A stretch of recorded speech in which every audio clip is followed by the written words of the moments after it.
Welcome back, everyone, to the HNL Movement Podcast. Today is going to be a fascinating topic for really what my whole podcast is about, human performance.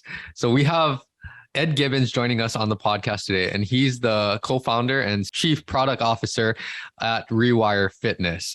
And he's going to share a wealth of knowledge. So you want to stay tuned for this one for sure. But thanks so much for joining me today, Ed. Thanks for having me, Andrew. It's great to be here. Yeah, so let's dive into it. Before we get into the Rewire Fitness aspect, how you guys developed that, give us just a brief overview, and then we'll touch on all of the details later. But give us a brief overview as to what Rewire Fitness actually is. Absolutely. Rewire Fitness is a mental fitness platform that helps athletes reach their full potential whilst avoiding burnout. And we do that through providing solutions for improving readiness, recovery, and resilience. Mm-hmm. So a typical day in the life of a Rewire user would be a 90-second readiness assessment as part of their morning routine, where we understand their level of cognitive, emotional, and physical fatigue. We're then going to follow up throughout the whole 24 hours to support them. So if we isolate they need specific support around cognitive fatigue, we're going to provide short recovery sessions to support that throughout the day.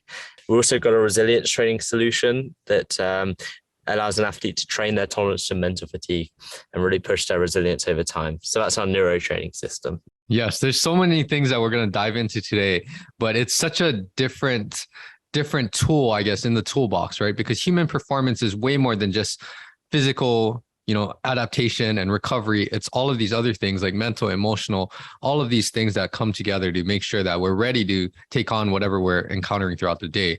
So before we get into all of that, I do want to go over your story, kind of all of the things that in your life has led up to building this company, Rewire Fitness, right? Let's start with you growing up. Like, were you always interested in these kinds of things, or how did this interest kind of formulate throughout your childhood, maybe high school and college?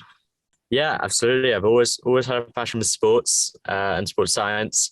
Grew up a rugby player. If you can tell by my accent, I'm from England. And yeah, grew up a rugby player in England. Love sports, love watching sports, love playing sports, love competing, love that training, loved every aspect of it.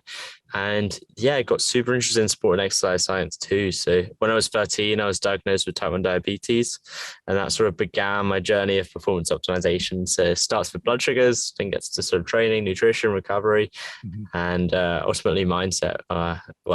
It got to mindset and plenty of other aspects beyond that, but mindset that really brings us here. Yeah, when I developed a real passion and love for performance optimization and sports science. I was lucky enough to get to study that at Loughborough University, and that's around the time I met my fellow co-founders, and we got building this thing. Got it. Let's dive into a little bit more, because a lot of my listeners, and even for myself, I'm not too familiar with rugby, right?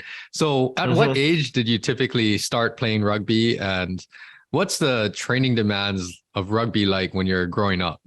Yeah, it definitely it changes a lot. I started, let's say, around age 10 or so, and a lot of skill stuff, and at that age particularly, and then start to get more and more physical as you get older and older. So tackles get rougher, scrums get more brutal. It's a real physical game, and very demanding across the board as well, because you'll make a tackle, which takes a lot of energy, strength, like power, takes a lot out of you. It's very it's this intense movement, and then you'll be sprinting halfway across the pitch to cover off someone else, or you'll be trying to balance skills at that sort of high mental demand as well when you're already fatigued.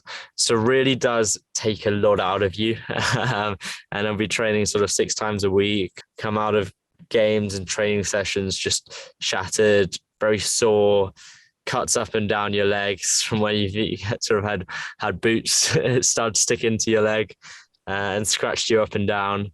Really does take a lot out of you. And you're, unlike football, American football, there's not regular stops in the game. So you're going for a long period of time, and there's this real balance in, between high intensity moments, but also sustaining that over a long period of time. So very interesting demands on the body, and fairly unique as well, I'd say. Yes. And speak a little bit on, so is this more like club rugby, or is rugby like a high school sport? Or do you have seasons, or is it kind of like you were playing rugby relatively year round? Yeah, so you typically play between September up to right around the season ended a couple of weeks ago. So, just before summer really, and then you have about a 3-month, 4-month off season, depending on how well you do.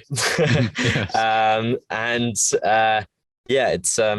It's season based really, and there's club levels, there's professional clubs, there's international clubs, there's youth levels as well. Slightly different system to sort of US sports, but sort of same concept in terms of youth structure leading to an international structure. Mm-hmm. Got it. And I'm assuming you played rugby all throughout high school? Yeah, all throughout high school and beyond. Loved it a lot. It's great sport. Got a lot of love for it. Very social sport as well. Yes, definitely. I know rugby is not as big in the US, but there's a lot of, even where I'm from in Hawaii on the island, there's rugby teams, so it is a sport that is around. It's just not as popular.